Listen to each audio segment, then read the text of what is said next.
যারা অন্যকে বদদোয়া দেয় তারা আসলে কি হারায়?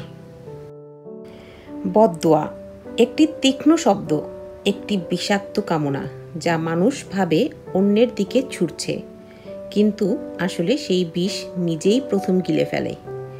বদদোয়া মানে হলো কারো প্রতি মনের ভেতর থেকে খারাপ কামনা করা, তার ক্ষতি হোক এমন আশা করা। কিন্তু আমরা ভুলে যাই, বদদোয়া যতটা না অন্যকে আঘাত করে, তার চেয়ে বেশি আঘাত করে নিজের আত্মাকে।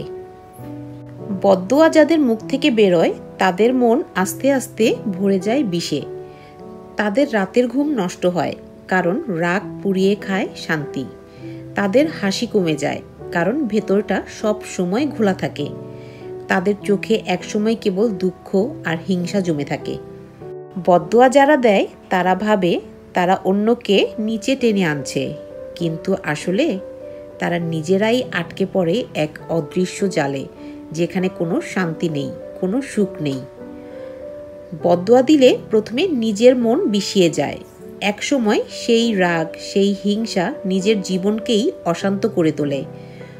বদদোয়া কখনো শান্তি এনে দিতে পারে না, বরং সেটা নিজের জীবনে অন্ধকার টেনে আনে।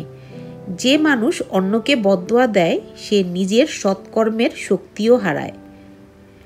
শুনে রাখুন, অভিশাপ দিয়ে কখনো কোনো মানুষ বড় হয়নি। মানুষ বড় হয় নিজের মনকে মুক্ত করে, নিজের শান্তি ফিরিয়ে এনে। বদদোয়া বা অভিশাপ দিয়ে কেউ নিজের কষ্ট মেটাতে পারেনি, বরং সেই রাগ, সেই বিষ, সেই অশান্তি তাদের জীবনকে আরও ফাঁপড়ে তুলেছে। আপনি যখন বদদোয়া দেন তখন নিজের শক্তি নষ্ট করছেন, নিজের জীবনের আলো নেভাচ্ছেন। যারা বদদোয়া দেয় তারা শুধু অন্যের নয়, নিজের জীবনের দরজাগুলোও বন্ধ করে দেয়, নিজের সুখকে মেরে ফেলে। তাই ভাবুন, কি ছড়িয়ে দিতে চাইছেন, বিষ নাকি শান্তি?